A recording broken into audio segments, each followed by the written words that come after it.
Attention. Welcome to the Different Spectrums podcast. We dive into the wild world of mental health discussions.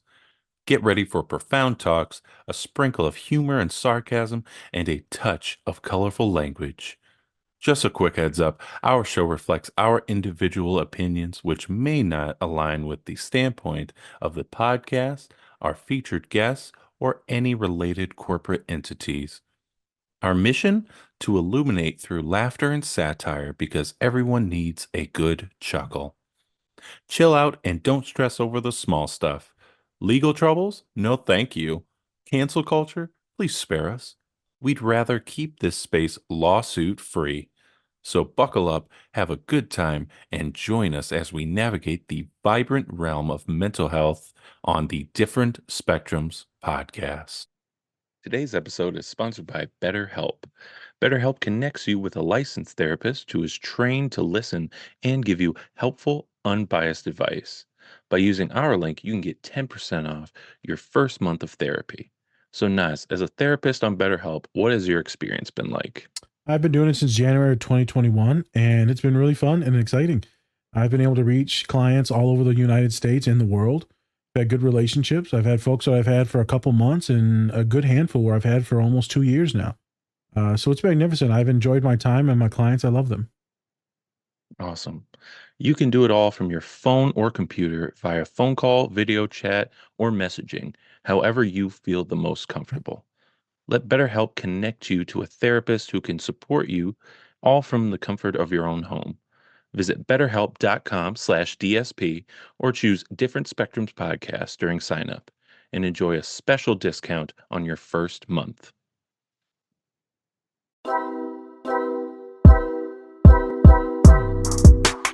Hey everybody, we back again. Hey, we're back and we're live with the sexual healing. All right. I'm Spencer. Of course, we have our licensed clinical therapist, Naz. Hello. Good morning. You would say Dr. Naz. Dr. Naz. Well, I didn't want to do it there. I didn't feel right. Yeah, you didn't feel after the sexual healings. Remember, don't take us too seriously. No, too. It's completely up to you. There you go. Also, don't forget to rub those likes for us. We'd really appreciate it. So, today, we're going to be getting into the movie Logan.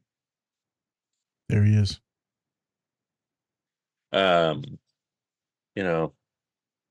Deadpool, Wolverine coming out. It's going to be coming out after this pod releases. But wanted to, follow the hype train. Get on it, just following it. Hey, we're here. I get on it. I get all over it. So we're going to be talking about a few things today. We're going to be talking about old age, death, nightmares, and why do autistic people have those nightmares? Why are they so damn vivid? Yeah. Also going to be talking about wanting to die. God, this is so depressing. Why you want to die? Because my yogurt was gone. You don't even like yogurt. So it was mine. It was mine. It's one of the most depressing feelings ever when you get halfway through a yogurt and you're like, damn, I'm halfway done. Grab another yogurt. You only got one. Okay. Just one. And then also being better than what you think you are. Yeah. Right. So before we get into it, Naz, anything? Trigger warning. Because there's violence in this, so there's some blood, some gore. I mean, you got Wolverine and his daughter like hacking people to bits. So I mean, that's the thing. And then we got, old people dying.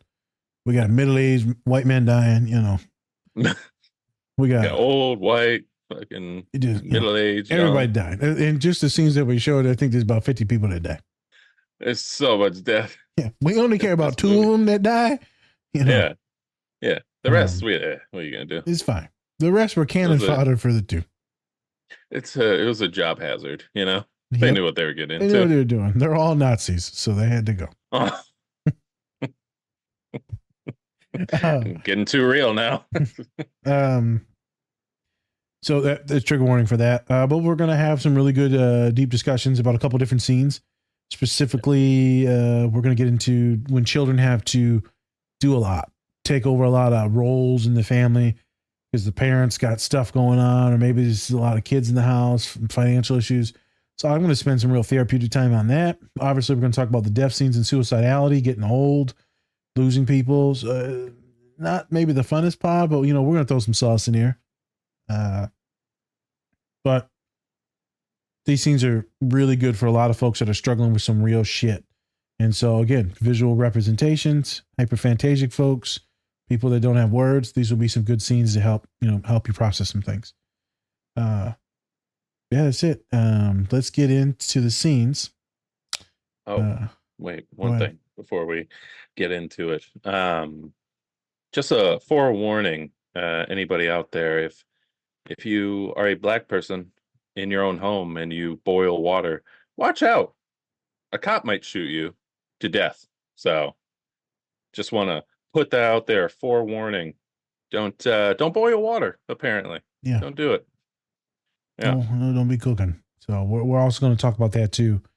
We're going to do a more political podcast and socioeconomic podcast. There's some stuff coming out in the following week as well. There's too much shit going on for us not to have some input, or at least some fun around, or at least some political satire around. So, but forewarning and trigger warning, because Spencer wants to bring up this topic, and it's definitely something that we need to talk about. All right, let's so let's get into the scenes. Whoop whoop. Whoop whoop. Jesus Christ. Jesus Christ. Miss Muffet.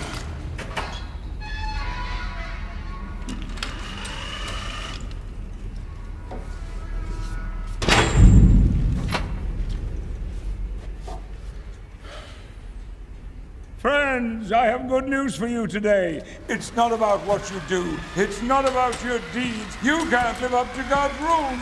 He knows that you can't. It's okay, we're imperfect. Make way, sir. I said make way! The new quesalupa from Taco Bell.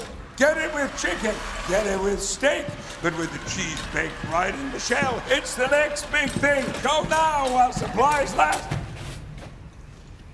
Who are you? No, I am. You're the man who puts me to sleep. We both could use some sleep. No! No! No! No!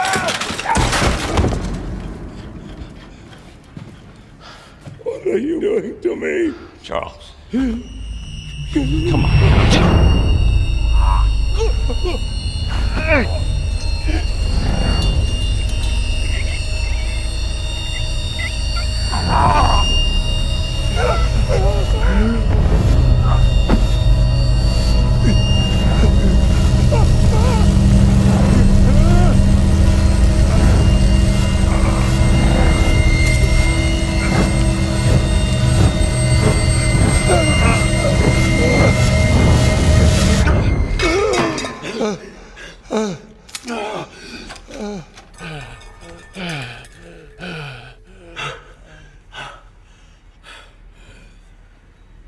How long have I been here?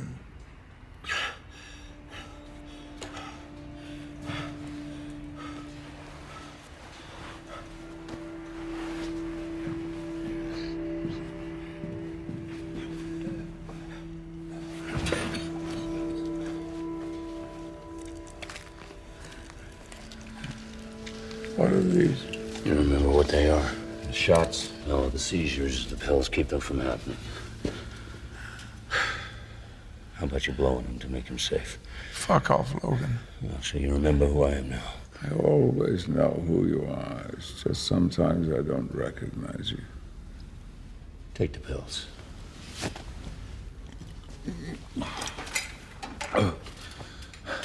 You leave me alone with that fucking albino.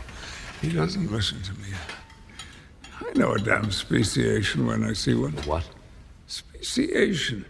New mutant, a young one. There are forces trying to kill Forces? them. They want help. Forces. It's too bad you're not in that business anymore. They don't want me. They want you. Oh, yes. That's how fucking stupid they are. They're waiting for you at the Statue of Liberty. Statue of Liberty was a long time ago, Charles, a long time. There are no new mutants, understand? There's been a new one born in 25 years, not anywhere. I always thought we were part of God's plan.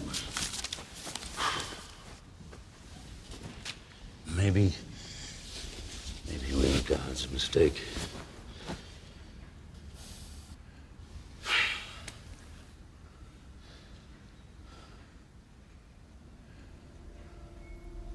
What a disappointment you are. When I found you, you were pursuing a career as a cage fighter, a warm capper to a life as an assassin, hooked on barbiturates.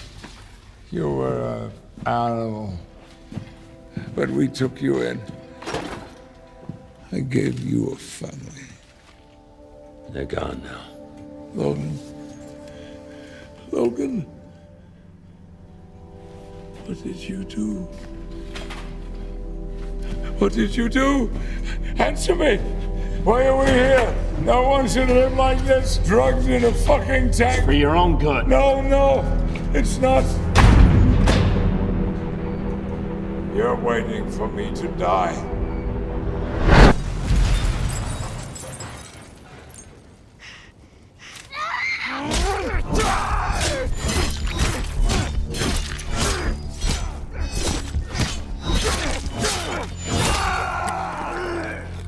What the hell are you?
But that doesn't change the fact that something inside you is poisoning you. You've got to check yourself into a hospital.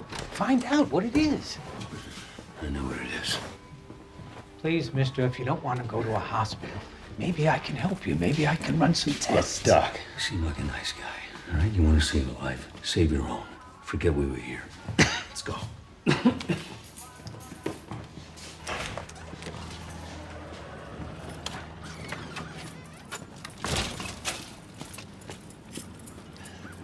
Hey. Hey!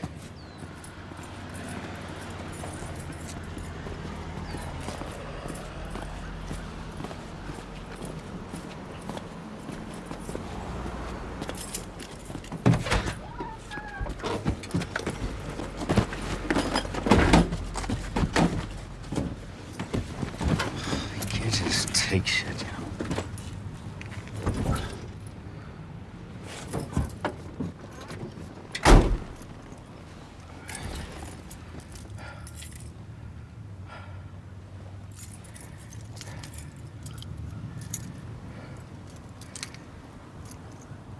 I don't know how you got me here, but, thank you. De nada. You can talk? You can talk? Fuck. Why the fuck? What's all this bullshit been for the last 2,000 fucking miles? ¡No pretendas que hable contigo si me insultas! ¡Si me gritas! What? ¡Si me intentas dejar tira! Okay, ¡Tú shut up, pretendes shut que up, hable shut the contigo! fuck up! Jonah, Gideon, Rebecca, Delilah, Who's that? Richter. Who is that? Jonah, Gideon. Who is that? Jonah, Gideon, Rebecca, Delilah, and Richter. North Dakota. What? North Dakota. Por favor. No, por favor. Please. Okay? Your nurse, she read too many stories. You understand? Too many stories. Yeah. Mira. Mira. I've seen it. I've seen it. Okay? This all here, none of this. No existo, okay? You understand me? This Eden does not exist. No, no, it's a fantasy. Okay, see that? Those are the names of the people who just made this. They made this whole thing up. Okay? This whole, it happened once and they just turned it into a big fucking lie. That's all this is. No. Llévame, mira. Aquí quiero que me lleves. Mira. No. Aquí. No, I understand. Aquí están mis amigos. This is a long way. You understand? I am not taking you to North Dakota. I am fucked up. And I cannot get you there. It is a 2-day drive, and I am not taking you. Don't fucking hit me! Don't hit me!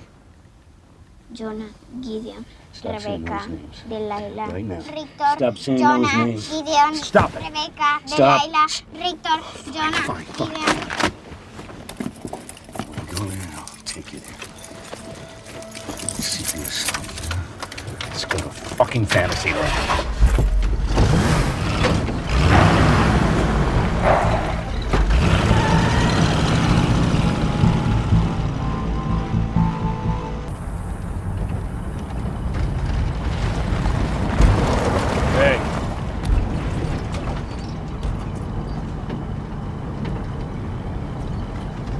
Deja que conduzca.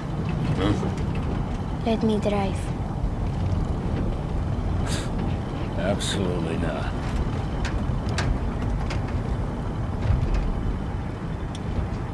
Just quit looking at me. Te estás muriendo. No confronting. You are dying. You want to die. Charles Tony. What else did he tell you? Do not let you.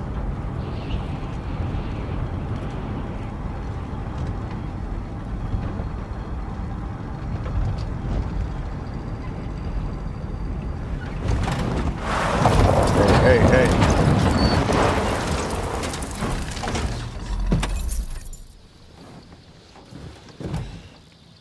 Rest.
Pesadilla.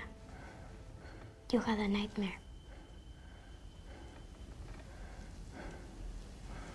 You have nightmares? Sí. People hurt me. Mine are different. ¿Por qué? I hurt people.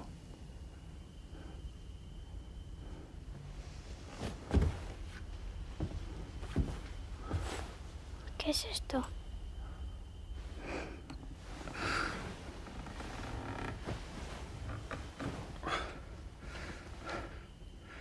You know what it is. It's made out of adamantium. It's what they put inside of us. That's why it can kill us.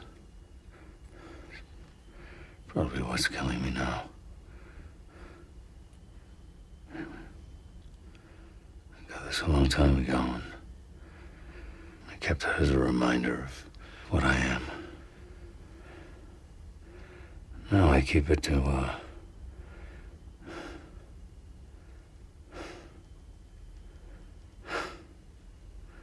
Actually, I was thinking of shooting myself with it. Like Charles said.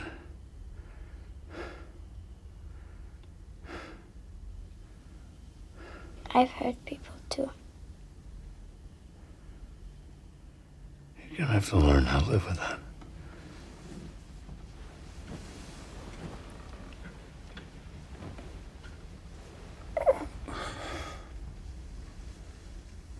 They were bad people.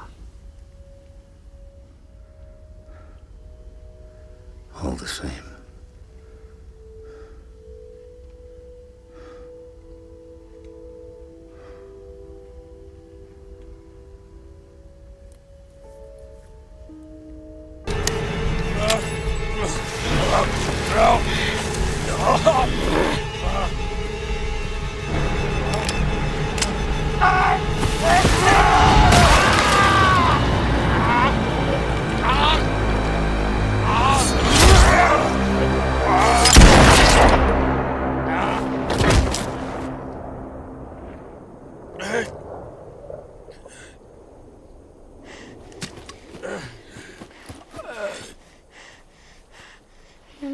No. No.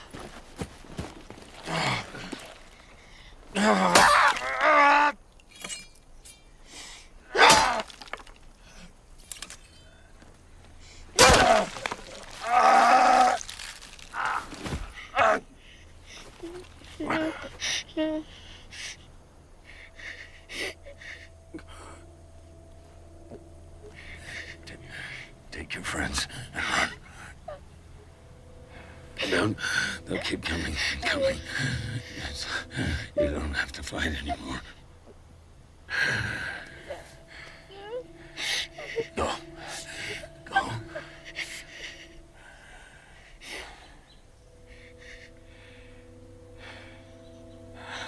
Don't be what they made you.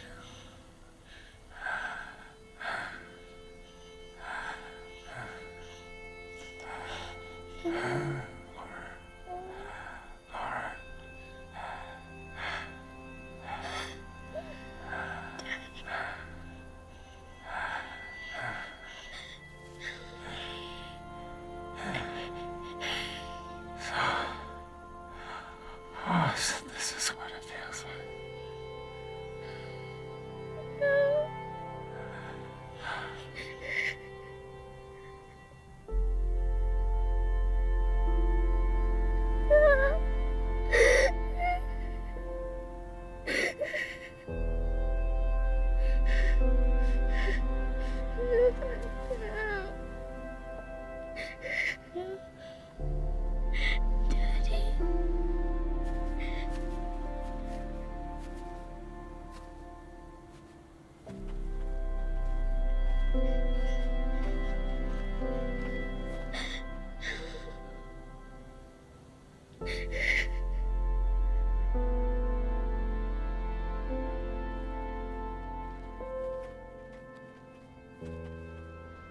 Hey everyone, before we get into the show, please check out our collaborator, Bubs Naturals.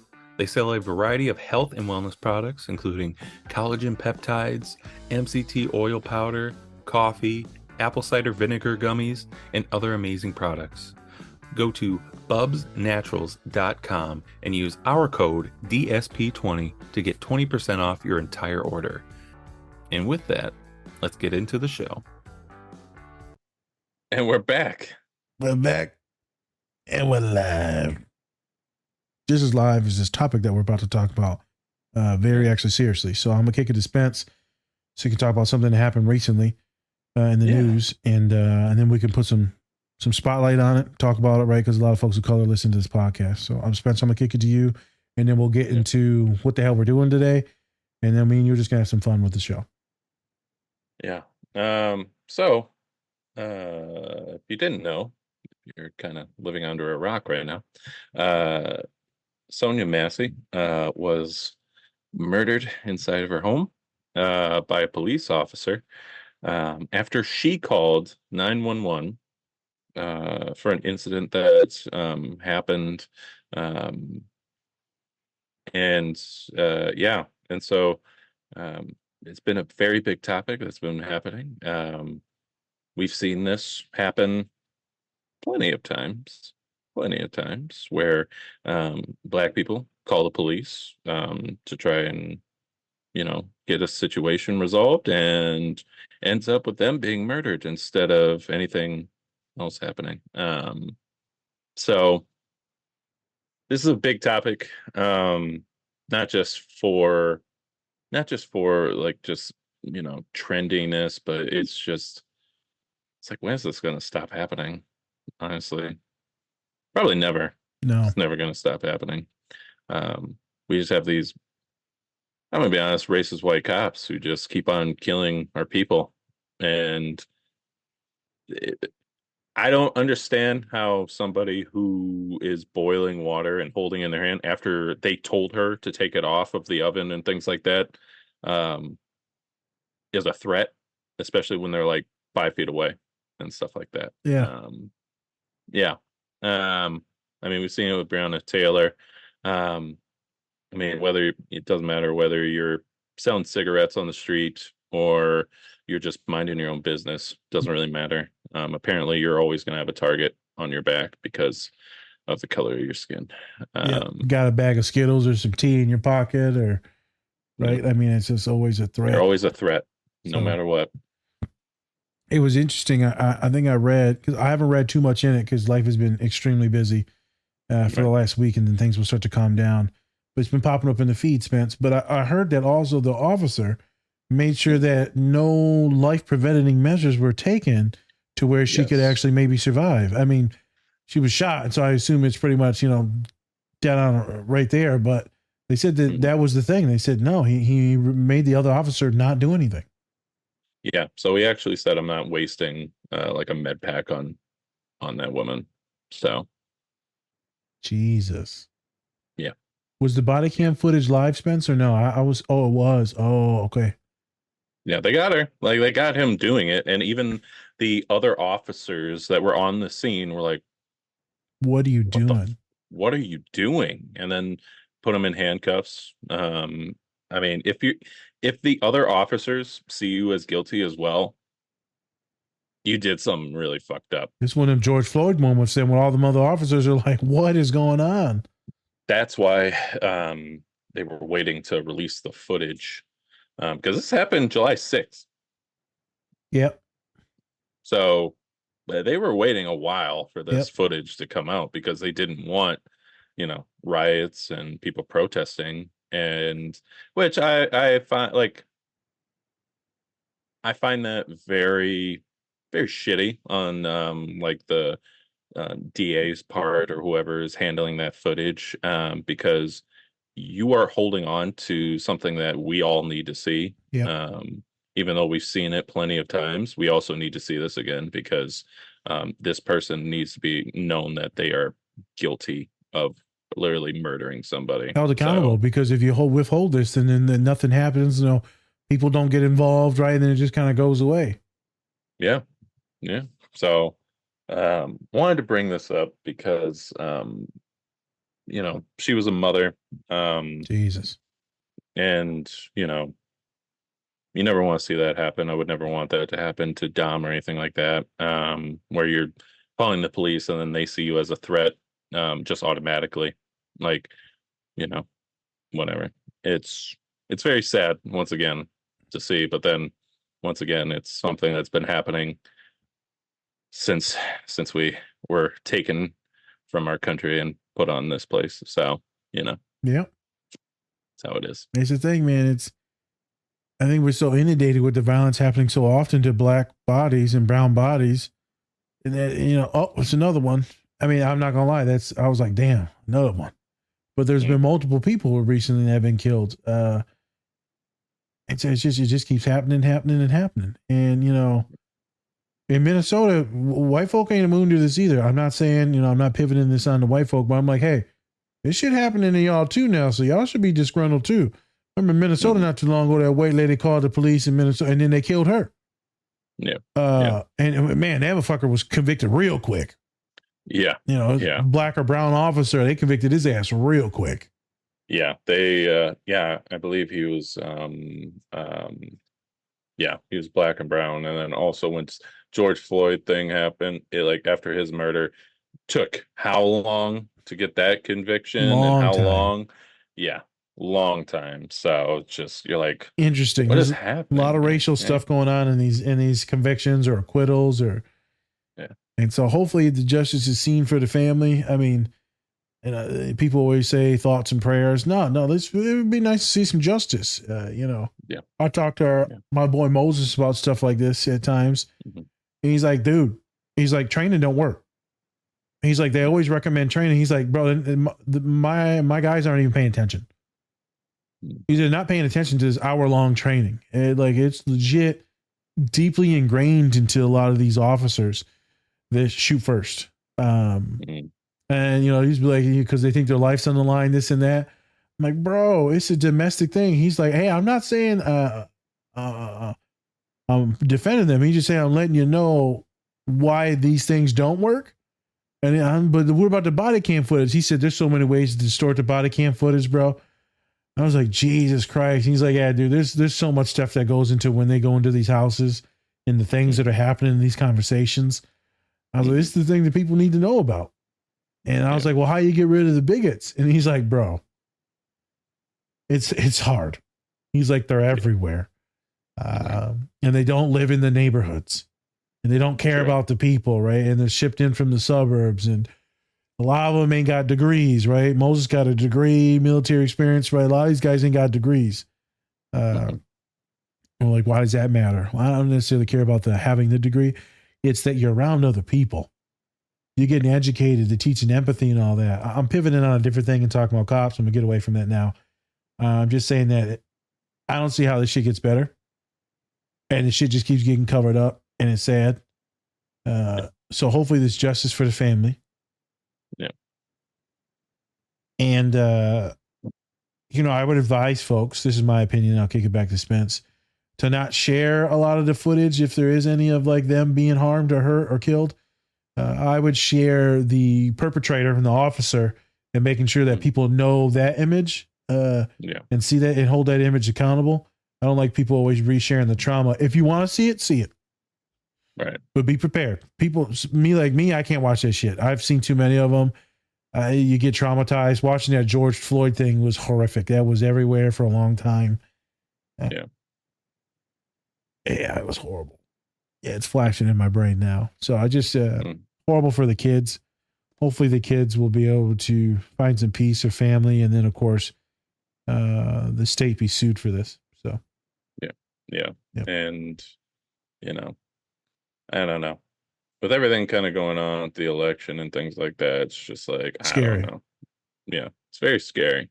And then we talk about, how Trump and things like that are, like, oh, it's fine if he's reelected again, things like that. But then are things like this going to go even more, unscathed like that? Like, are people just going to get off on, shooting black people in their house without even a little bit of a threat? Like, oh yeah, I felt threatened, Yeah. I don't know. I don't know. because So, their thing, not just theirs, but a lot of people believe it's rule of law. Rule of law, hold people accountable, right? And then more immunity for the officers and all that stuff. And it's like, wait a minute now. yeah, no. Uh, I'm gonna keep on doing it if I don't get in trouble. correct. That's how you think. That's how you fucking think. Like, I'm untouchable. Why would I not do this? I'm telling you, Moses tells me the stories of these fucking guys. I bet.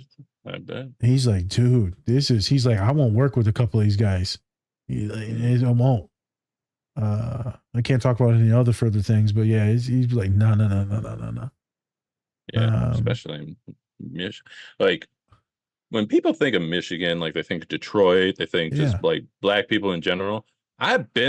There's some like really sketchy white guys that are in Michigan, and it's very, very just like, what you doing here, boy? Like type of shit. And you're like, where the fuck am I? Yeah. So it's a crazy world, man, and we'll see where things go, and then we'll have a follow-up pod about some of the social political stuff that's going on with Vice President Kamala. But yeah, people are getting riled up and geared up, man, and it's looking really dangerous. And people will think that we're fear mongering right now, but like, nah, bro, if stuff doesn't go one way, people are like, oh, we're so divided. I'm like, bro, y'all about to cause a civil war, bro. Y'all, white folks are so victim right now. They're so in that victim shit. Like they're the ones that are being perpetrated and bullied, and if you back some of these people with power, and they've always had power, you back them into a corner, you're seeing their white rage come out, and it's fucking scary, bro. Another January 6th. Yeah. Happening all over again. And it could be worse. And it's a very scary thought. Yeah. Right? Could be worse. And I texted Spencer right after the attempted assassination. I'm like, bro, be safe. Yeah. I wouldn't be, he's like, I already seen it. I was like, folks could be going off for retaliation. I don't, just go home. I told some friends, I was like, just go home, bro. Yeah. Out in Indiana, because like we're in red country here. Mm-hmm. I'm glad you brought attention to it. I wasn't even on that, thinking about that. And so I'm glad you grounded us in that conversation, and we'll have a follow-up to this conversation in more detail coming out the week after this. So, yep. Yeah. Right. So all of you I want to get into Logan. Here we go. Here we go. Here we go. You want sad shit? We're going to give you even more sad shit. I'm about to do it. Jesus. I'm gonna put it on you. Oh my God. This is about to be such a sad show. All right, here we go. So Logan. What the hell's it about? What is it about? Right? So this is set in the future, like probably, I don't know, like 20, maybe 30 years after like X-Men 3 or something like that. Because it's said technically in 2029, I think, because he's driving a 2024 like Lincoln car. Yeah. So set way after that, all the X-Men are gone. Logan, aka Wolverine, old, Professor X, he is having like dementia / he's having these seizures that are causing him to like lose control of his powers. And they say in the movie that that's like one of the reasons why like some of the X-Men are dead, because he had a fit. And so we're seeing this older Logan taking care of Professor. He's pretty much his caretaker now, because I mean, throughout the movies, he's always been like a father figure. Yep. Professor and to Wolverine, and he's brought him in, gave him a family like we saw in the first clip. And so we're seeing him get older. He can't regenerate his healing powers as well. He's very sick. He can't even like retract his blades anymore. And we're just seeing him getting old, right? And it's weird because it's like Logan has been alive since like 1600s at least. Um, and I will say about this film, though, is that it actually brings in the things that we've always wanted out of a Wolverine movie. Um, Probably a little bit more sad, just a little bit more sad. Don't get me wrong, though, Wolverine's story is very sad, right? Um, but this story has really made it to where it's you really empathize with Logan even more than you have in the past because his body's finally betraying him, which it never did in the past, right? I think it's because He's always been able to heal. I think it's Oh the yeah, adamantium that's poisoning him. yeah, Dude, that it or he had is. cancer, but I think it's the adamantium. Yeah, no, it is. And so adamantium, so it's like this metal that he has all throughout his body.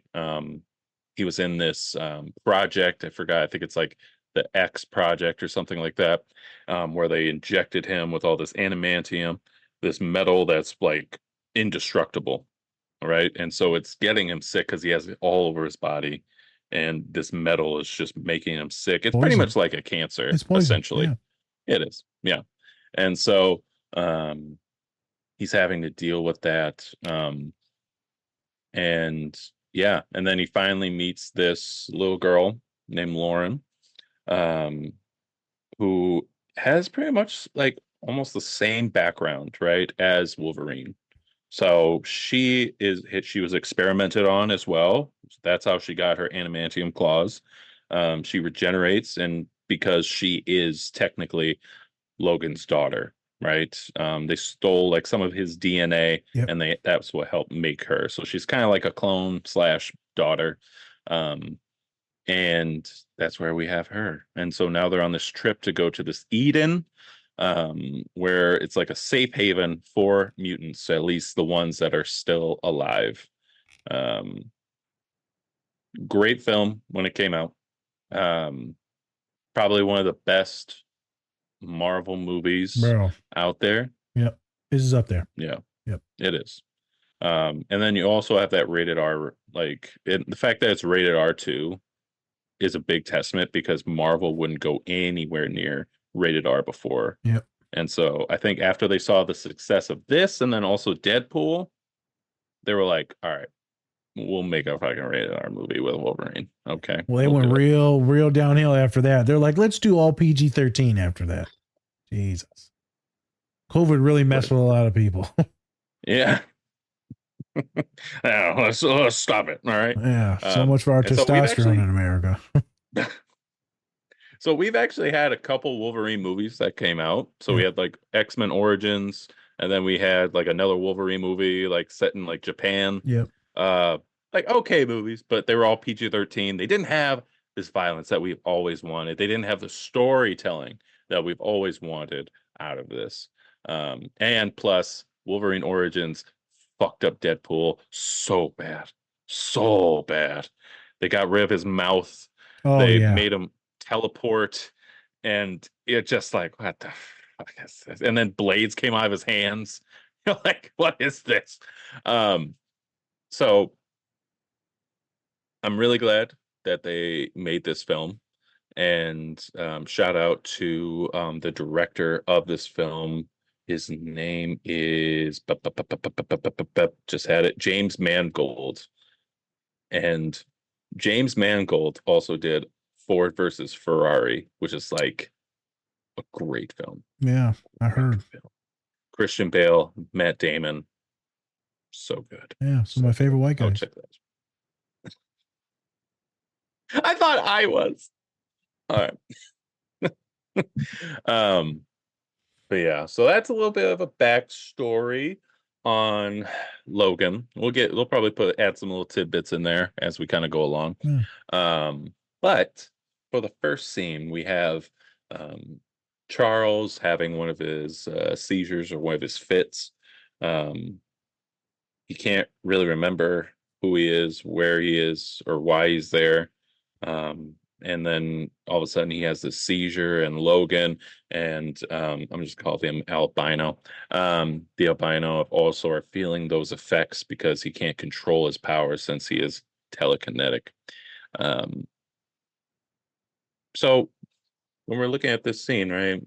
We talked about it before, but Nas, with you and Pops, right? You're in that caretaker role now for somebody that's looked after you for a long time. Um, what were you feeling when you were watching this, Yep. especially for somebody who's also um, disabled bodied as well? Yeah. So I watched this before yesterday, which was the July 24th. It was when we had some doctor's appointments for Pops. Mhm. You're watching it, right? We've talked about it, him getting old and body going and withering and muscles. And so I shot this not just for him, but I wanted to talk about it. I didn't shoot it. Is anyone that identify, many of us are going to go through this. I'm going to be very clear. If you're connected to your family somewhat, they're going to get old. Your grandparents are going to get old and you're going to see them go. Their memory, their body, their life force, their joy. A lot of stuff is going to go. And so many of you will be in this position. And this is a very good representation of where many folks could end up or where they may end up. Not in a religious way, but God willing, that doesn't happen. And folks are healthy and living good and memory's good and body's good. But we know that's not what happens. So this is for real. My clients come to me with these situations, Spence, where grandma's passing. Right? Most of my clients, their parents aren't that old yet because, 20s, parents are probably 40, 50s, top 60s. The grandparents are going. It's really sad for a lot of my kids, right, to see that. Some of my PhD students, now their parents are getting really old, right? Disabled, the cancer's picking up, right? I mean, there's some scary stuff. And then you see Pops, my Pops. And so the wheelchair is coming soon. Right. The walking the other day at the doctor was not good. So not only did he use that cane that I told you would be good that we got from Yellowstone, but like now the shoes, we got to get rid of the shoes and maybe some low top shoes that are flat. But the walking days outside the house are gone. Those are gone. It's the first time I've been out in 2 months. Those are gone. So it'll be wheelchair after that. And I think I had to help him. I had to help him do something the other day. I'm not going to mention it because I feel like it'll be embarrassing for him, but not too crazy. But so I had to help him do that because he can't reach. And so we did that. And, he's like, I'm not letting you do any of these other things. Fuck that. I'm dying. And I think a lot of people feel like that in America, right? Your body goes and it's scary. And so you see Professor X. They called his mind a weapon of mass destruction because, right, he can cause people to pretty much die and suffocate. But in there, he's like, who are you? What are you doing? Why am I here? Excuse me, sir. And then he's repeating those same things over and over, right? About mac and cheese or some shit like that. I forgot what it was. Yeah. Oh, that was Taco Bell. Taco Bell. You're right. And so I don't know this, but I guarantee you there's some folks that are in that like almost like delusional psychosis. And that was scary. That was, Pops ain't like that, but that was scary to see because I know all the people that listen to this will see their parents' minds go. Yeah. And that's got to be terrifying. And maybe for a trained clinician or maybe you don't show a lot of emotions, but a scene like this, if you're going through it, a scene like this will fuck you up. It'll trigger you real good. So that's why I had to put it in there because I know people are suffering with their loved one that's going through this, and thus they are suffering too. The loved one suffering, you're suffering. Right. And so I have clients tell me now, I'm not really sad after the parent passed or grandparent passed because I've been grieving them for 2, 3, 4, 10 years. Right. That grief is horrific with disabled bodies and cancer and ALS and a lot of these other autoimmune horrific diseases. Right. And then he says that one thing, and there's a couple good scenes in there. He said, I always know who you are. It's just sometimes I get confused. Like Pops has said it to me a few times. Not about knowing me, but sometimes I just get confused. Just slow down. You talk too fast. Yeah. And then the next thing is, and I know this is how Pops feels, he's very grateful of everything where we're at now. But this is no place to live, locked in this fucking box, waiting for me to die. I guarantee a lot of people like that in some of these places feel like that. Right. I can't imagine just sitting to wait to die. That sounds like prison. Yeah. To be immobile, right? I mean, that doesn't sound like a good life. So,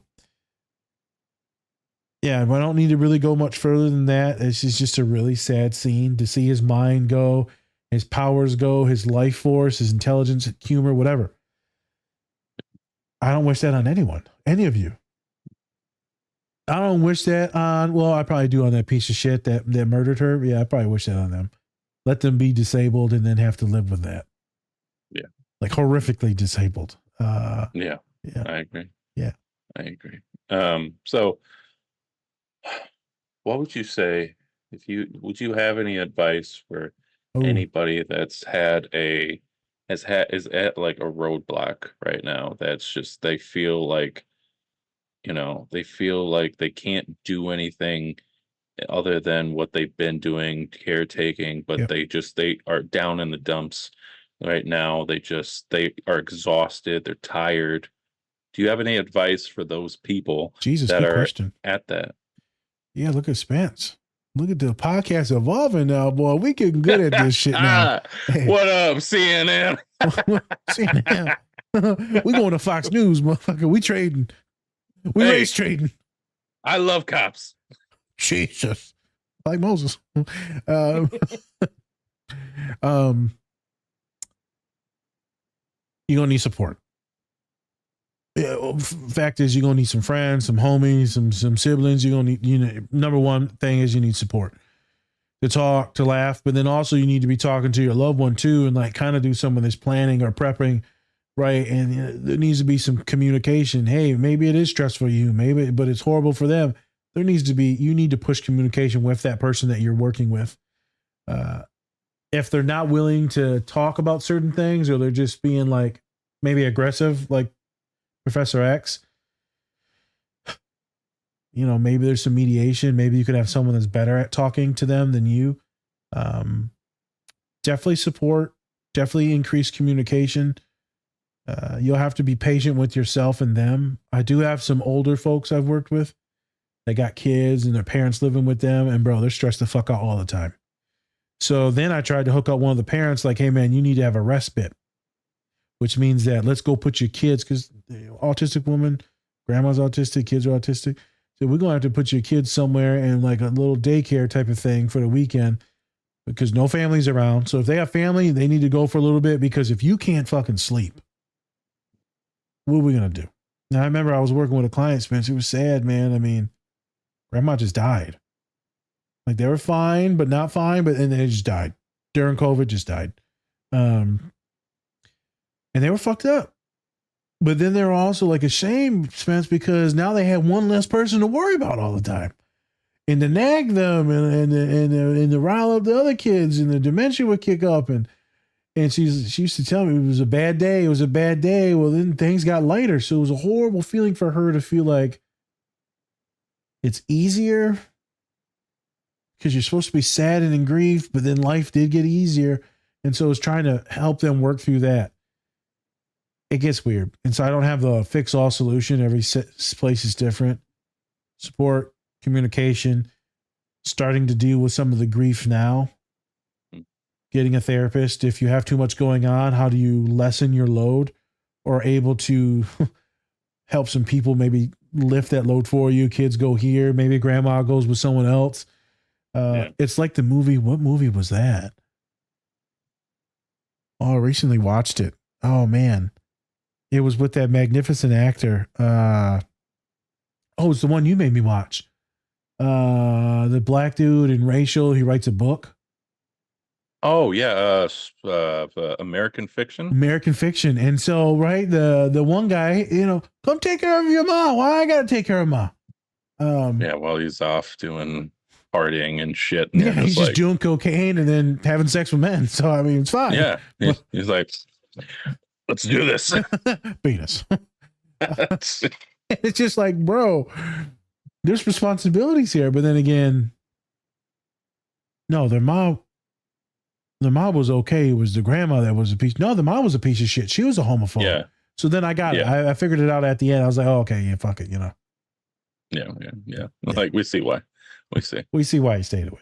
Yeah. That By the way, how'd you like that film? it was by the way? magnificent. We have to do a podcast on. Oh, but we were going to do that with Dr. Rich Hall. I think that was the plan. Yes. Yeah, we're doing that Yep. with him. Yep. Yep. Now that I watched it, I'll DM.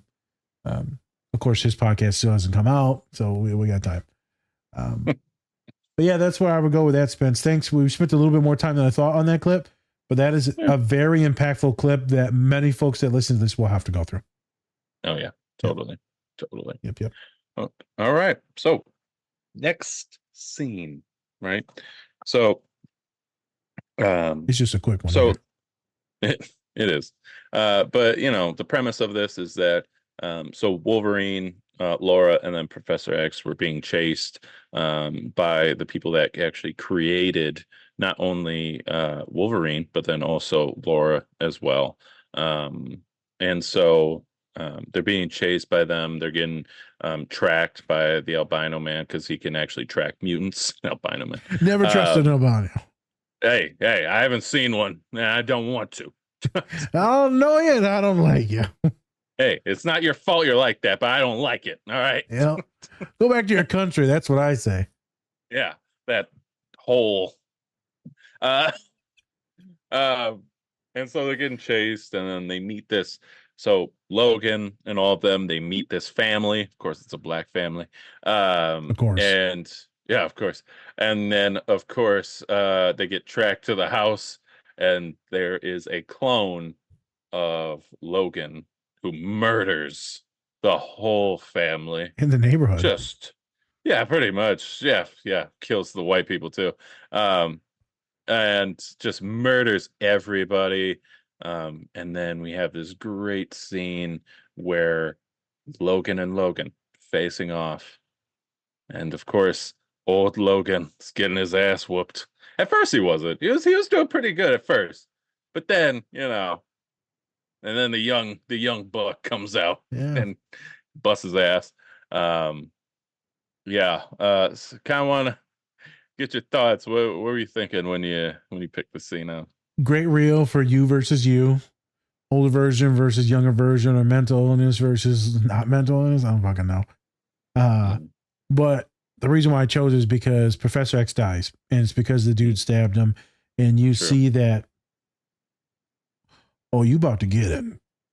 And so he goes bonkers and starts attacking, right, this clone that harmed his father. And so I feel like that's a lot. Is I tell people, this is what I'll stick on, then we can move on. Is I know if I love someone, if we talked about in the last pod that we did the other day, me and you, Lubbert, is if I get angry or if I get protective, not angry, protective. And so, right, that vengeance afterwards, oh, that's how you know you loved them and they meant a lot, because now you don't hurt someone I loved, so now it's time to die.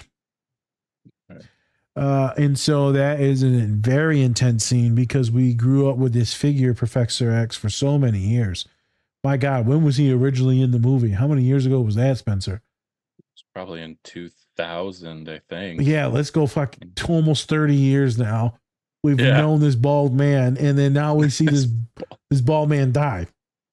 Yeah, I know. And it's just the most horrific way, too. It's by literally a clone of his son, just right at the chest. Right at the chest. And so he's telling him, hey, man, it wasn't me. Because he's confused. He looks like Logan, but he doesn't know it's not Logan. And so he's like, my son just stabbed me. That's a horror. And then Logan knows that that's probably what he's thinking. Hey, it wasn't me. It wasn't me. And then, and then obviously he's like, it's fine. And then he goes bonkers. And a very intense, very emotional scene I think people can connect with for vengeance after someone hurts someone that you love. Could be friend, could be colleague. I mean, today, Spencer, obviously I fucking love this guy as a coworker. I told you he got a job, and my immediate reaction was, oh my God, I'm about to cry. And he said, you can cry, bro. And I'm like, I ain't no bitch. No. I never cry. I ain't no soft. I ain't that soft serve. You know what I'm saying? I ain't one of them liberal, Why'd you become slack jawed all of a sudden? What happened? And I use the profanity in there because, right, I mean, that's what people think that crying is. You're a character. I just didn't, in that moment, in this moment, I felt it with him. I felt happy, and so I get emotional because when people you love either achieve something, I deregulate, and when they get harmed, I deregulate. When Spence about to get one of these jobs now, I'm just gonna say it. Spence about to get one of these big old jobs, and I'm gonna be happy as pigs and shit. One of these big, just one of these, Hey, if one of us win, we all win, right? Well, there we go. Yeah. I mean, look, you're starting a nonprofit, which is going to be amazing. It's going to help out a lot of people. Take time, but couldn't be more prouder of you. And so, goddamn, suck it in. There we go. So we're gonna, we're doing great things, and we're getting to go to a lot of great places. Yep. And just it's step by step. And so again, another form of love. So we pivoted away from that anger, but it's another form of like deep love. Right. Oh yeah, but Spence been he been teasing me. He been foreplaying me a little bit here. Is he gonna get this job or that job? And there's some nice shiny looking. Yeah, I rub it on there. You've been making me smell. I'm done. Let's the next scene. Next scene. Jump out of there. What's my mouth water? Nom nom nom. Sausage. I can taste the victory. Chorizo. Chorizo. That was across the line. Wait a minute, sir. Yeah, it's too gay. I love chorizo. All right, here we go. So this is after this next scene is after Logan gets his ass pretty much whooped. It is. And so Laura sees Logan pretty much passes out, and then Laura takes him to a doctor, pretty much like, I think it's like a vet, I want to say. Yeah. I think it is. Oh no, it's an urgent care. No, I saw it's a small town urgent care. Yep. Okay. Small town urgent care. And the doctor knows that he's a mutant because obviously no one with those wounds would live. Yep. And so afterwards they both go to the car, and then we find out that Laura can actually talk. She can actually talk. And as soon as she starts talking, he's like, shut the fuck up. God damn it. He's like, I'm glad you could talk, but at the same time, shut the fuck up. And she just rattles off Spanish like it's nobody's business. Yep. And she wants to get to North Dakota, where the Eden is, and all of her friends.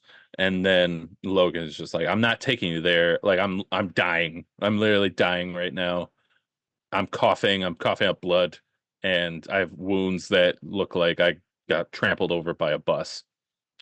And then of course she just keeps on going at it, punches him in the face, and she definitely has the Logan anger, right? So in a previous scene, one of the doctors was like, we try to control them, but you can't control that rage. Yep. You just can't control that rage. And nothing more true, especially with Logan.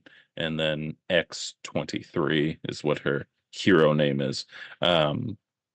But yeah, I mean, this is a great scene. We want to talk about a little bit of autism here, Yeah. Going off of autism. Yeah. So funny scene for that is that echoing of the same thing over and over and over. Obviously, we're not saying that she is autistic, but in that moment, that echoing of the same thing, I need this, I need this, I need this.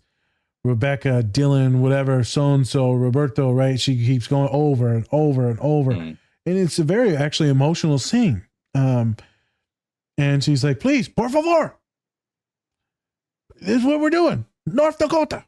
And very angry. And then he just looks at her, and she looks at him, and Bob, don't punch me. Don't punch me. So I feel like this is a very good representation for parents as well.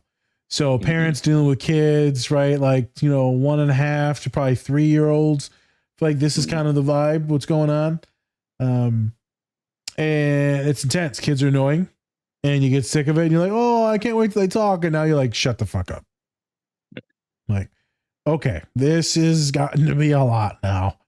I don't know what I got myself into here, but I guess I have to keep this kid. So So I have a question for you. go Have ahead. you ever had a client that's like newly single parent, whether, they've lost like a loved one or like recently divorced, things like that? Have you had those where these newly like single parents are Overwhelmed. just terrified, overwhelmed, out of their minds? And what has been your experience with them? And do you have any advice for people that are going through that are struggling with their child that is, just they're a handful? So I haven't had it where they were newly divorced or split, but I've had it where Or they've been you, pregnant before and the baby daddy left. and you can also talk about your own experience with that as well, Correct. too.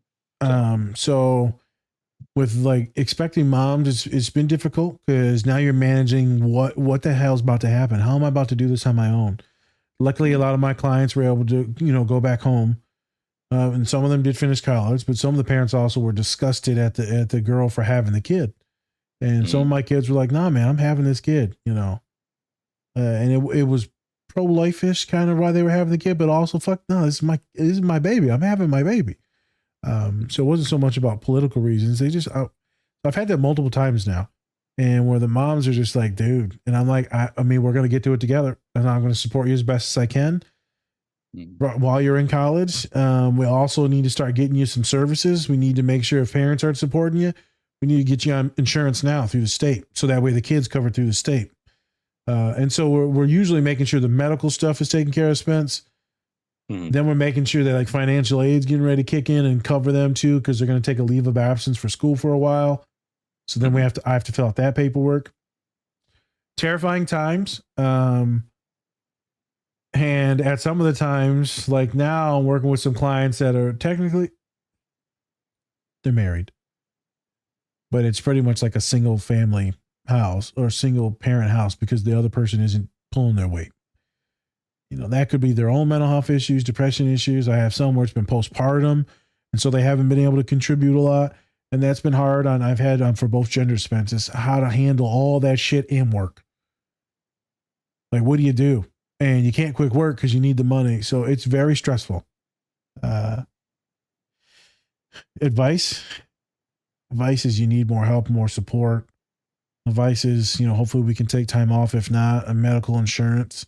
Making sure if you do have family members come in that they're doing the right thing by your kid and not making you more stressed out. Because if you're handing your kid off to an aunt, uncle, parent, grandparent, and you're afraid they're going to fuck your kid up or do something bad, then you're not going to rest. You're just going to be freaking out the whole time. So I've run into that issue too. We're like, I can't give it to mom anymore because, they took the baby to a party and everyone got COVID and now I can't trust moms. Because they're doing stupid shit with my kid and putting them in harm's way, this newborn. I'm like, facts. Yeah. And everyone's like, well, you're being an asshole. And I'm like, are you? Or are you being a really good dad and not wanting your kid to fucking get sick at a house party? Yeah. I mean, hey, they can call you an asshole control freak. I'm like, it's your kid. Yeah. No one can tell you what to do with your kid. I don't give a shit if it's your parent or not. It's your kid. So sometimes it's empowering people to be like, hey, this is what we're doing. Yeah. Because sometimes, all the family members aren't healthy. So that's been some interesting stuff, man. But the biggest thing is burnout. So the biggest thing is burnout. As I pivot over back to the scene, I see it as a single dad by Wolverine there, but also I see this little girl that takes him to the doctor to get stitched up. She steals a car. She's like, hey, we got this plan. Here's the money. So she is probably like a 7-year-old in this film. If that, maybe 5, but she feels like a 6 or 7-ish. But she's acting like a fucking 20-year-old. Yeah. She's been through a lot of shit in her life. I mean, she's driving. She's murdering people, right? I mean, she's been experimented on. Yeah. She's been just through the ringer. Long life. And so I brought this scene up in the next couple scenes to show the the faster that some of us age. And so the next couple scenes, I'll tie them all kind of in. So maybe we'll just touch on them, but we're going to, mush them together. Is some of us have to grow up so fast, Spencer. Think about those kids that you just brought up and the mother was killed by this officer. Them kids about to grow real fast. There's a lot of trauma now. Other people, caregivers, right? Life's going to be a little bit different. It's not going to be privileged. I don't even know if she was privileged. But I'm not going to say what her economic status is because I don't know. You grow up real fast now, boy. Doesn't matter what age you are right now. There's more responsibilities now. There's more shit to do. It's intense. And so for a lot of us, people like me that grew up like that, people like you got to help with the family, whether it's emotionally, financially, clean it up more, making sure the bills is paid, making sure, I was driving at 13. So there's just more responsibility. And so some of that childhood stuff goes away. She don't look like the happiest fucking kid. No. Pretty much just like anger and then not angry. Those are two emotions. She's on not angry and then pissed. Mission. She's on a mission to get to North Dakota. Yeah. And I don't feel like she's going to grow up. She's going to grow up with a lot of trauma. She's going to grow up, Spencer brought this up to me about Avatar: The Last Airbender, where he's like fun and lovey-dovey and a kid, and then, some shit happens. Now he's like kind of really fucked up and traumatized. Now he gets like aggressive. He loses that childhood innocent stuff because now he has to go take on this fucking fire god. Yeah, which is like that, and it's amazing to see that transition, right? You're seeing that like child, and he's so happy and all this, but now he has to take on that responsibility of being the Avatar and having all this. Like the world is on his shoulders, literally. Yeah, you're going to see that with a lot of kids. Whether maybe they got to take care of the other kids in the house. Maybe they're translating like some of my clients for their parents because English isn't their first language because they're immigrants. Documented, undocumented, doesn't matter. And it's a lot of fucking responsibility, right? Some of my kids are driving for their parents because they can't get a driver's license because they're it's a lot of shit that my kids have to go through just to make sure that they can survive. But everyone's got a fair shot though, This little white girl, I was talking to one of my clients the other day. Love this chick. And she's like, my partner, black dude, and she, Chicana, she is. And she said he was being vulnerable and this and that. And she's just like, man the fuck up, dog. Like, suck that shit up. And I was like, well, thank God you didn't say that. She's like, no, I wasn't going to say it, but I was thinking it. Hey, Mexican women tough, bro. You wonder why men can't be vulnerable because it's just might be I start talking about some of my white clients, this and that. I'd be like, dog, you be all right. You'll be all right, man. Yeah. And you talk to some of my folks of color, and I'm like, this is real shit. This is real shit. And so we had a good dialogue about what it is to grow up quick. And to get rejected for your feelings and then, and then perpetrate that onto others now, even though you don't want to. It's tough. So I think about that little girl and her losing so much. Losing so much. She lost her pseudo mom. Now she lost her actually genetic dad, and she loses her grandpa, and Professor X dies out. She fucking freaks out when Professor X dies. Yeah, and like the whole family too, because she actually like really liked them, and you even see her laugh a little bit with the family at dinner, and they're like, "Oh yeah," and then just of course Wolverine's claw just comes in, wrecks it all. Intense, brother. So I wanted to stick to that, and shout out to anyone that is lost a lot of their childhood because they have had to step up to the plate to help their single parent or their two parents that are hella emotionally, mentally toxic. Shout out to y'all. Shout out to the parents. Shout out to everyone. Shout out to everyone just trying to fucking survive in this world that is horrific at times for a lot of us. Much, much love, and keep doing you. Keep moving forward. Day by day, breath by breath. Spence, we got the two scenes, which will kind of tie together to save us some time. So are they both in the car? Oh no, it's just the one that's in the car. And then talking about so suicide. Explain them kind of both, and then we'll just dive into both. Okay, so um, so Logan and Laura, they find the kids that were experimented on, and they give him a little bit of an injection of this stuff that helps him heal, gets him stronger, all this stuff. And then Logan kind of talks about, just killing people and what that means to him. But then also Laura finds this like bullet that's made of adamantium. She's like, "What the fuck is this?" And he's like, "Well, I kept it as like a memento." And then he starts talking a little bit more, and then you find out like, no, he's gonna use this to kill himself, essentially. Because no, like real, like other bullets don't work on him, wouldn't work, because of the adamantium, and so this adamantium bullet would essentially kill him.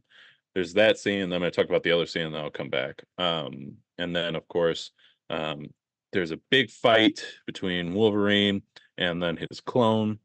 Wolverine takes a lot, like all of that dose that helped him heal before, and he took too much, and it wears off quicker, Yep. and it had probably made things worse Yep. for him. And so they fight, and then obviously older Wolverine can't fight this clone because he's just way too strong, and gets impaled on a tree bark. Uh, just first time you see, you're like, holy shit! Like he just got impaled. Like what the fuck? Didn't think that would happen. And then of course, Laura uses that adamantium bullet to kill the clone because it's the only thing that pretty much would kill him. Great shot. Great shot, Laura. Great shot. Good shot. Yeah. And then of course it's just the scene of him Logan finally feeling what death is like, because he's been just missing it all these years. Like throughout the movies, this dude has been like through some shit, has been depressed as shit. He lost like his first girlfriend that we met in the origin story, who was like mind controlling him, like lost her, and then he loses Jean Grey, doesn't know who he is, and then he finds his family, and then they're all gone now. They're all gone. They're all dead while he's alive. And so you probably have some survivor's guilt in there, probably too, Yeah. right? But I want to get back to Brother dies. brother dies. Turns on him, but also dies. Yep. And then you also have like just like his whole race is pretty much dead at this point. But I kind of want to go back to Logan talking about him committing suicide. I want to give you like a little scenario, right? So you have this patient who comes in, and they're very stoic. They're not talking much in the sessions. But then finally you get them to open up and talk. And it's an older gentleman. Yep. And he's talking about he wants to kill himself. Yep. He wants to do it. Yep. But there's something keeping him from doing that. There's just something there, right? But you're trying to figure that out. How do you get somebody to open up about the reasons why they want to do this? They told you they want to do it. Yep. But then how do you get them to really get to that reason and just like the root cause of everything that they're going through right now? So in this scene, right, we see this build up. We see them in the car, and she's like, "Hey, man, you Professor X said you wanted to die." And then they go to the little tree house that they're in, and like, he's like, "I'm ready, and I've done so much." And she's like, "I hurt people," and he's having these nightmares, and everyone he's lost. And so you get a lot of folks that come in with a story. Everyone comes in with their story, and so you're starting to listen to that story if they'll tell you it. And then that's when they don't always know why they're staying there. And I lead them. Why are we here? So you said, hey, man, there's something there, but they don't know what that something is, Spencer. So it's up to me to help them find out what is that something that's still keeping them planted in this earth. It's not up to me. A lot of therapists are going to become that white savior or that superhero and be like, you should stay here because of this, and this. I'm going to be for real with you. Why are we here? Life is miserable as shit. I get it. And, I get you're suicidal. it makes sense. I'm not saying I want you to do anything. I want you to stay here, goddammit. But, it makes sense. So you validate some of that. But like, bro, this shit is tough. And then they start becoming like, oh, damn, so you're not going to lock me up. You don't think I'm crazy. I don't think you're crazy, motherfucker. So why are you still here, though? What's that chance? Are you hanging on for maybe a sibling here and there, but maybe they're all gone? Is it maybe your life has more things to do? Is it because you're too scared to take your own life? Because that's terrifying. I don't know what it is. Is it that you don't have meaning, but maybe you used to have meaning? Maybe you still get joy here and there? It's to help them figure out how can they still have a purpose and meaning. When you have no purpose and meaning in your life or humans to connect you in this world, I mean, what's the point? I mean, a lot of people get suicidal just when they don't think they have any purpose or like a motivation or a goal. They're just existing. A lot of autistic folks would be like, fuck this. Oh, my family's here and all that, blah, blah, blah. That's the only reason why they don't take their own life is because specifically just the loved ones. Without them, they're like, I'd be checked out. And so we have to kind to dig without judging. What are we going to do? How are we going to find meaning? Is it go talk to more humans? Is it like, fuck, well, you don't get no juice at work. So maybe we go find it in volunteering. Maybe we go find it impacting or mentoring or doing something. Maybe we need to do something for others. Well, that doesn't help either. Maybe we need to do some trips. Yeah, shit, man. If you want to try some drugs, and by that I mean not just illegal ones, but like you want to try medication because maybe that will help and like give you the energy to go do some of these activities. Yeah. We're probably going to have to talk about spirituality and see if that's the thing. If that's not a thing, that's fine. Then we'll move away from that. It's going to be a lot of search. And most of the time that shit comes back down to finding meaning or finding relationships. But So if they're old, go ahead. Does your approach change at all, whether like their age or the fact that they're older men and stuff like that? Does that change at all? Especially, since you work with also college students, is that a different take Vastly that you do different. for them? I can't imagine working with someone like Logan or Professor X. Yeah. It's going to be hard for me to find reasons for you to stay. And I think Logan wanted to stay only because of the little girl. Other than that, he's ready to go. And let's be honest here also, a little bit of backstory on him is that he's always been a soldier, always had a mission, right? Always doing something to get to that A to B, right? Yeah. And so I feel like him getting her to a safety net was his mission, and he wasn't going to do anything until then. Like he kept talking about a boat and everything like that with Professor X. I'm 90% like he did want to buy the boat. Yep. But I wonder if he was going to end it like there, right? He like could at have. sea. I think he could have. Or maybe he would have been happy at sea. I don't know. Soon as Xavier was going to pass, that was it. He's probably going to take his own life because there's nothing grounding him in reality. Let's pivot back to the Last of Us episode we did. Yeah, I got to choke all this shit down. So he's like, life is good. I'm old. I'm happy. I'm ready to die. That's a fucked up thing to say, but like, hey, man, I'm good. And I think some people should be able to determine in that type of way if it's their time or not. Especially if you're like old, man. You shouldn't have the state keeping you up and people wiping your ass. And you're like, hey, dude, it's time. Yeah. And so that's one of my favorite scenes is like, I'm happy. It's like, well, what else do I have in this world? Well, the last was a little different because this is a zombie apocalypse. Right. So it's like, no one's fucking there. Yeah, you really have an excuse there. You're just like, I see why. Yeah, I get it. Yeah, I can't go outside. So, no, my mom's uncle, so on my grandpa's side, found out that he has a tumor like in his jaw, same one that my grandpa had, and they took out like his whole bottom. It took out his whole like pretty much bottom jaw. Sorry, a little graphic, but same thing here. And he's 80, 90, Yeah. something about that. He's older, but loves life. But at the same time, after that, like they were talking about, like maybe I'll go to Washington where it's legal to, you know, have what's it called? Um, Assisted suicide. yeah, Yeah. yeah. He's talking about it because he's not going to get that surgery to, take it out because why would you? You're 90, 80 years old. Why would you do And then you that? got to do chemo and all that. And so the last few years Yeah. you got are going to be tough.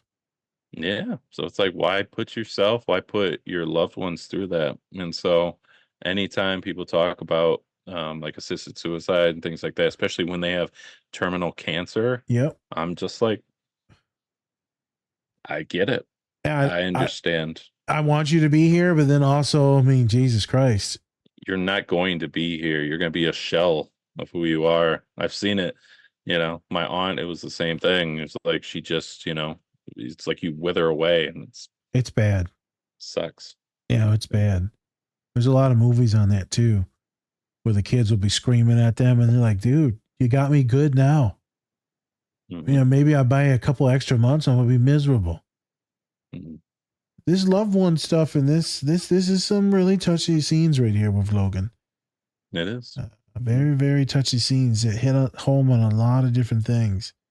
For parents, for children, for people that are just depressed alone, isolated, just drinking or boozing, using barbiturates. He was using painkillers. Yeah. Hopefully you have people and loved ones still connecting you when you get older. I can't imagine that suffering though. Your friend's gone. Right. And you see it a lot with older folks. All my friends are gone. Mm-hmm. That's a tough one. We're getting old too, boy. So this shit starts happening. Yeah, my dad was just talking to me about that. I was like, Jesus Christ, dude. He was just like, yeah, man, like I don't really have anything, like I don't have much like here, like because he was talking about retiring in like Arizona. Yep. And he was like, I don't like besides like you guys, I don't really have like much here because like Going on. friends dying, like everyone's gone, and you're just like, Jesus fucking Christ, man. Yep. Ugh. Yep. Yeah. Everyone's getting cancer and autoimmune diseases. Accidents are happening, right? I mean, it's just a scary world. So I don't know how to maybe advise. So you're just going to probably just sit with that person. If I'm being honest, you're just going to sit with them and be someone they could fucking talk to. You just sitting there chopping it up. Like, hey man, two dudes going to kick the shit as a therapist. If I'm at the clinic that you work at or the home or whatever, obviously there's no charge. So we just sit there as two humans. I'm going to just be a human with you. It's like when I'm doing grief therapy with clients, Spence. I don't know really what to say because I'm not trying to therapize you. Let's just sit in this shit, bro. Talk some shit, remember some stuff, cry, laugh. I really enjoy the way I do my grief treatment with clients. Because I just throw the whole book out the window. I'm like, all right, let's see what fucking happens. Yeah. Two humans talking. I love it when it's with my men of color too. I remember one of my boys, both parents were gone. I remember the last parent had passed from cancer and he was like, the house is in my name. He's like, everyone's fucking calling me. And he's like, I'm not picking up the phone. I was like, I can't believe you keep showing up to me. He's like, yeah, I guess I'll talk to you, but I ain't talk to no one else. And I was like, gee, that sounds like it's going to be me. I ain't talking to none of you motherfuckers. I'll talk to like two of you motherfuckers. That's it. That's fair. Interesting. Right. We see this last scene where he passes, because we're going to pivot to what he says to the girl is, don't be what they want you to be. Be more, be better, be greater. When he's talking specifically about a trained killer, assassin. Yep. He's talking about someone that's angry and violent. He's talking about someone that he knows that she's been abused her entire life like he was, and then don't become, vindictive. And so she's like, okay, I get it. So that very last scene, she's like, that's the brand. This is who we are and this is what we do. And it's like, yeah, that is the brand, but you can be more. Yeah. Same thing with me and you, right? It is the brand of your culture maybe, or your men. but you can be more. You can transcend and be more. You can be masculine like me and not be a violent piece of shit or an alcoholic or emotionally shut down. I can sit and cry with someone when they get a job. I can talk about emotions and have good communications. The lady at the bank today said, you're very organized, sir. I said, yeah. She said, no one comes prepared like this. I said, she said, why? And I said, I'm autistic as shit. Oh, you don't look autistic. I said, I'm going to let that one slide, but yeah, this is how my brain works. You can be more. I don't know what she expected. And she was just asking questions. Maybe she expected most people to look like idiots and not have their paperwork. I mean, I got everything. I'm going to be more than what you think I am. I'm going to be more than me walking around with these bummy ass clothes. Those things don't define me. So I love that scene with her. I love that scene with him just passing. I love that he just gets to be happy. Yeah. She says, go to your mom now. I was like, bruh. Yeah, I know. Just like so that was actually the quote she said while she was like memorializing him. Yeah. That was actually from a movie that her and Charles watched in the Oh, that's hotel room. right. Yeah. That's why she said like Jackie or whatever Yeah. in there, because it was actually a quote from one of the movies that they watched together. There you go. She's just learning, trying to figure it out, right? She had to grow up so fast. Mm-hmm. And then you finally get something good. Mm-hmm. You finally get a dad and a grandpa, and then it gets taken from you. Well, shit, you should have just died in your misery. Mm-hmm. And it's not true, because at least she got moments of like legit love. She's got all her friends now too, so she's got all these little baby mutants. Well, now she has people that she needs to, now she's carrying on like Correct. the mission, right? Yes. She's the protector now. Yep. And so she's doing what her dad pretty much taught her to do, which is protect, but do it. She's doing it in a way Love that is going to be through love and not just a mission. It's going to be something of love and caring, connection, and family, because she deserves family to be happy. So did Logan. Oh my god.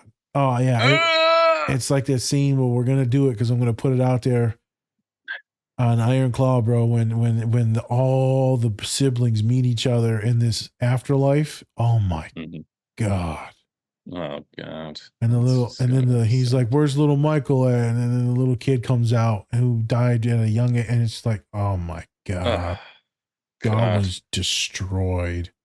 What a depressing fucking movie. Oh, that was actually the good part, because we're all happy. It's beautiful, but at the same time, it's also depressing. Horrible. Because they're all dead. It's all these boys. And then they're all just happy and hugging and crying. I was like, oh my god.